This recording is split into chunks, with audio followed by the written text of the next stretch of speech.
The text came through at exactly 4:12 p.m., just as I was reviewing the final payment confirmation for my sister's move overseas. A wire transfer for $8,600 I'd been saving since last spring. I'd spent hours talking to visa agents, helping her sign papers, reading through rental agreements, even putting my name down on her new apartment lease because she didn't have a local guarantor. It was supposed to be a fresh start for her. A family gift. And then my phone buzzed, and everything shifted in one single, cutting message. Hey, you're not invited to my farewell. It's family only. I stared at the screen, my heartbeat skipping, cheeks burning so hot I could barely breathe. Family only? My name is Lauren, and from wherever you're watching this, stay with me. Because I almost texted back right away. I almost let the tears win. Almost begged for a place at a table I had paid to build. But then another notification arrived from Mom. Honey, don't make this awkward. Just let her have her day. I swear I felt the world tilt under me. They really believed I didn't belong. That I was separate from the family, even after I'd just bled out nearly $9,000 to make this happen. A coldness crawled up my spine, sharper than any heartbreak, more honest than any apology they might try to throw at me later. Fine. If they wanted awkward, I'd show them awkward. I scrolled through my banking app with mechanical precision, fingers numb but steady. Frozen. The pending travel transfer was instantly locked down, flagged as suspected fraud. My name on the lease? I contacted the landlord and removed myself as co-signer before the ink even dried. By 11:45 p.m., my dad, who hadn't spoken to me in days, sent a voice note. I pressed play, phone trembling, bracing for it. His voice was furious, strangled with rage. Lauren, what have you done? You're going to destroy this family. I played it twice, just to be sure I'd heard him right. Destroy this family? No. They'd done that themselves. I sat on the edge of my bed, replaying Dad's voice note until I could practically feel his breath on my neck. You're going to destroy this family. Like I hadn't been the one keeping it together in the first place. Like I hadn't emptied my savings to buy my sister a plane ticket, put down her deposit, covered her moving boxes, even loaned her money for that fancy farewell dress she'd bragged about. But apparently, I wasn't family enough to come say goodbye. I stared at my hands, shaking. They looked like a stranger's hands. This was how they'd always treated me, wasn't it? The fixer. The wallet. The spare. Never the daughter. Never the sister. Never the one who deserved a seat at their table. I'd been so desperate to believe that helping my sister would finally make them see me, to finally be invited and instead of standing outside with my nose pressed to the glass. But nothing changed. Not even $8,600 could buy my way into belonging. My phone buzzed again. Mom, this time, texting like nothing was wrong. Don't make this harder. Your sister deserves a happy send-off. Happy. With whose money? I felt something solid and final click into place inside me, like a deadbolt turning. Fine. She could have her party. She could have her family. But she'd do it without my funds. I scrolled through the landlord's messages, confirming my name was off the lease. They'd have to scramble for a new guarantor in 2 days or lose the apartment. I checked the bank again. The wire was still frozen. No chance to withdraw. A second wave of messages came in, now from my sister. Why are you ruining this for me? I trusted you. You always have to make it about yourself. Don't do this to me, please. Each word dripped with entitlement, with that lazy cruelty people use on someone they think will always forgive. But I wasn't forgiving this. Not this time. The quiet of my apartment pressed in around me, and I let it. Let it steady me. Because if they were going to treat me like an outsider, I was going to act like one. I was going to protect myself, my finances, my sanity, even if it meant watching them unravel. And for once, I felt nothing but relief at the thought. I barely slept that night, turning every word over in my head until it felt like acid on my tongue. Family only. Don't make this harder. Why are you ruining this for me? It was as if they'd all gathered to script the most perfect betrayal. One final proof that I was only useful so long as I stayed quiet, paid up, and disappeared. I watched the minutes crawl past on my phone until 3 a.m., unable to close my eyes. Every time I tried, I saw my sister's laughing face, the way she'd posted about her new life and all the dreams she'd been blessed with, never once mentioning who had paid for it. Me. I'd worked 2 jobs for over a year, barely letting myself buy new shoes, skipping nights out with friends, cutting coupons, just to make this happen for her. And I wasn't even invited to the farewell party? I felt something curdle in my chest, equal parts heartbreak and rage. No more. I opened my laptop, scanned through my folders, and found every receipt. The tickets, the visa documents, the housing deposits, the moving van. My money. My signature. My guarantees. I sent a short, cold email to the airline, attaching the payment hold notice. The trip would be canceled if no alternate funds showed up within 48 hours. Then I forwarded a final copy to my parents. No explanation. No apology. Just the raw truth of what happens when you bite the hand that feeds you. My phone exploded within minutes. First my sister. "Lauren, please. You know I can't go without those funds. You're being evil." Then Dad again. "You are sick. Vindictive. Do you want us to be embarrassed in front of everyone?" Embarrassed. That was the real problem, wasn't it? Not me. Not my broken heart. Not the complete erasure of my place in their lives. Just their reputation. I set the phone down, refusing to answer. For the first time in my adult life, I wasn't jumping to fix the mess. I wasn't sending another loan. I wasn't swallowing another insult. They wanted me outside their party? Fine. They'd feel what it meant to truly have me gone.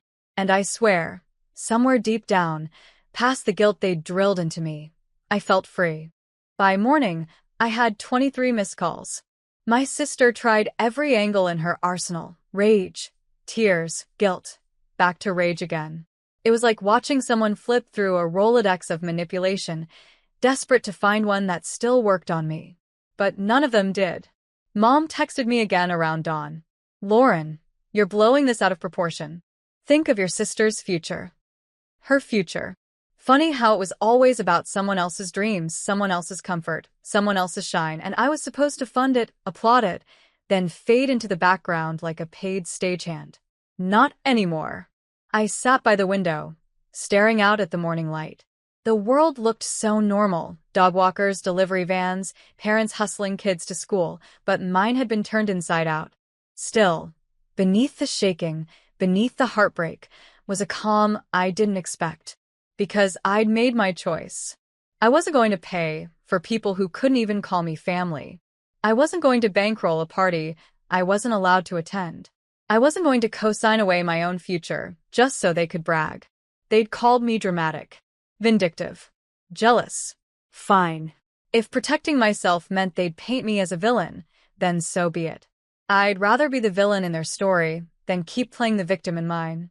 Around 9 a.m., Dad's name lit up my phone again, and this time I answered, because I needed to hear it straight from him. His voice was already shaking with fury. "Lauren, fix this. You're humiliating us. What will people think when she can't leave? You promised you'd help." I took a long, steadying breath. "I did help," I answered.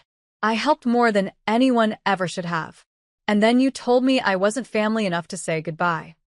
Silence on the other end. "It's her day, Lauren," he finally ground out. "Why make it about you?" My throat felt raw, but I stood my ground. "You made it about me the second you told me I didn't count."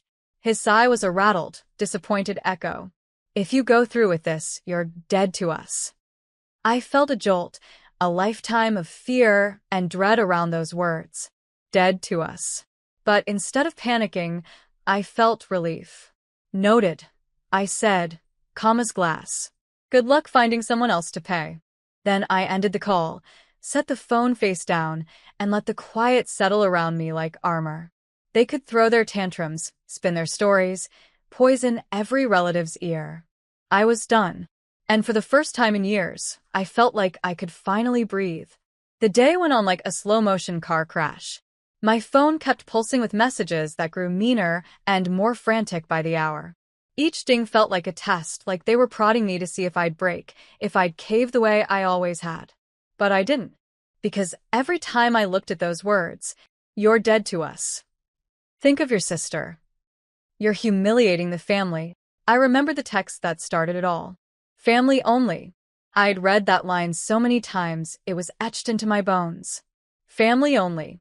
They meant everyone but you. That truth burned through every apology they tried to force, every manipulation they twisted around me. I wasn't family to them. I was a tool, a checkbook, a silent background extra. No more. In the afternoon, my sister tried a new angle, voice sugary and soft on voicemail. Lauren, I know you're upset. You always take things so personally. But please, please don't ruin this for me. I need this fresh start. Fresh start. That fresh start had my name and my money stamped all over it. I didn't reply. Instead, I sat down at my tiny kitchen table with a mug of stale coffee and let myself feel everything. The betrayal, the rage, the grief, the final cutting loss of a family I had tried so hard to believe would one day love me. It was grief, but it was also liberation. Because once you see the truth, you can't unsee it. Once you hear your father say you're dead to us for refusing to bankroll a party you're not invited to, there's no going back. I checked the travel freeze again, still locked. No one had managed to break it. The landlord confirmed in another email that the apartment lease would collapse without my name on it, and my sister hadn't found a replacement. Their perfect farewell was crumbling around them, and they were terrified. Good. They needed to feel what it was like to be disposable, to be pushed to the edge of the family's story and told they didn't belong. I'd lived my entire life on that edge. Now it was their turn. As evening settled in, I made myself a cheap dinner, noodles, nothing fancy, and sat in the quiet, phone on silent, windows open to the cool air. The peace felt almost unnatural at first, but slowly, breath by breath, it started to feel like freedom. Night came, heavy and quiet, pressing against the windows like a secret. I sat on the couch with the lights off, staring at nothing, letting the darkness soothe me. My phone buzzed on the table, screen flashing again and again, but I didn't move. They were panicking. I could feel it through the walls, through the air itself. They'd built their entire plan on my name, my money, my willingness to be used. And I had shattered it in a single night. At 11:45 p.m., another voice note arrived from Dad. My stomach twisted as I picked up the phone, thumb hovering over play. I knew what it would be, more poison, more guilt, more threats. Still, I had to hear it. One last time. I pressed play. His voice was harsh, cold, and final. Lauren, you have ruined this entire family. You have humiliated us beyond repair. You will never be welcome in our lives again. I hope you're happy. You chose this.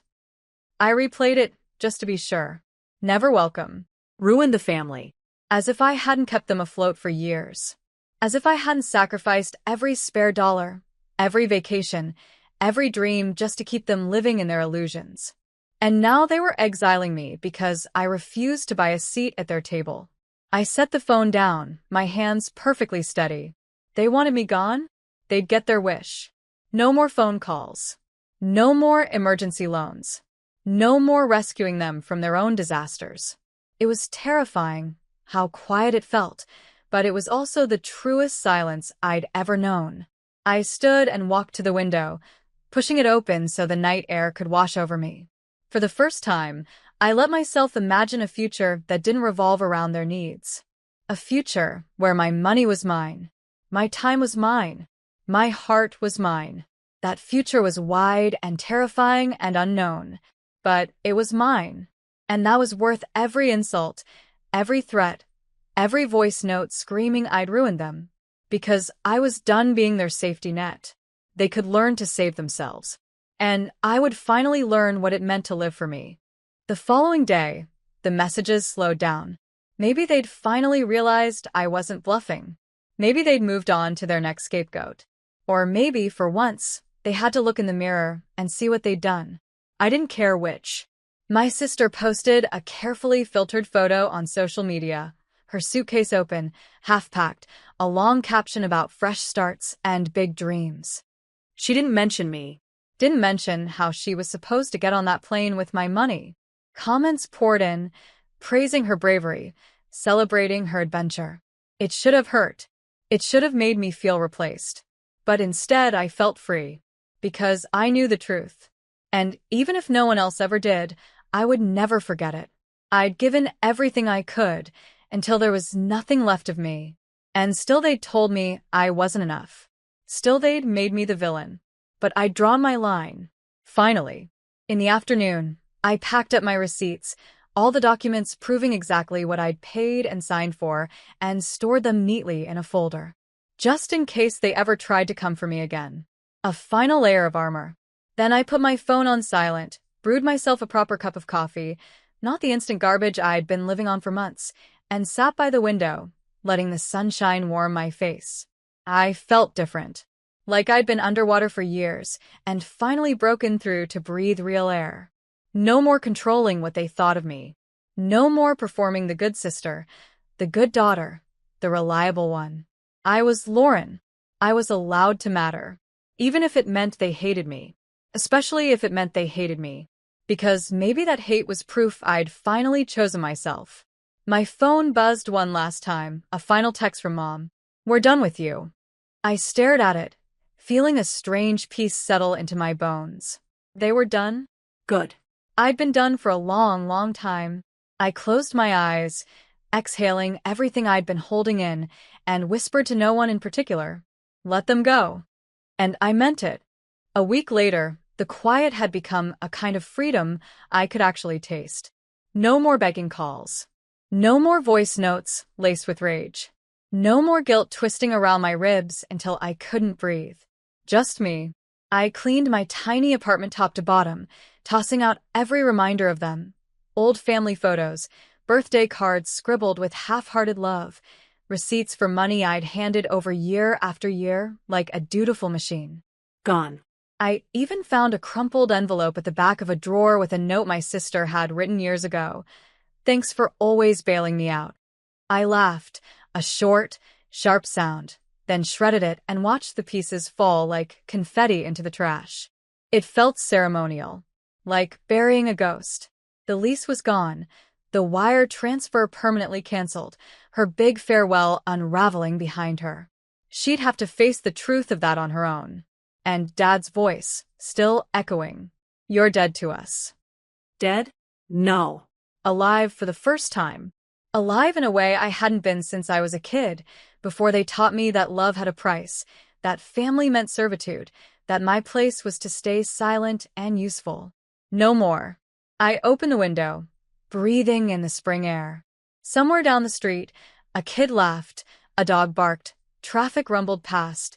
Real life, normal, messy, and beautiful. I could have that, too. Not a perfect family, not their fake, brittle version of love, but something real. I deserved that. My phone lit up one last time with a final, desperate voicemail from Dad. I didn't even listen. I deleted it without a second thought. My life was no longer up for negotiation. I made myself a simple dinner, poured a glass of wine, and sat down in the quiet, feeling the weight of peace settle across my shoulders like a warm blanket. I was alone, and I was safe. And if that meant I'd lost them forever? Good. Because I had found myself. And there was no price too high for that.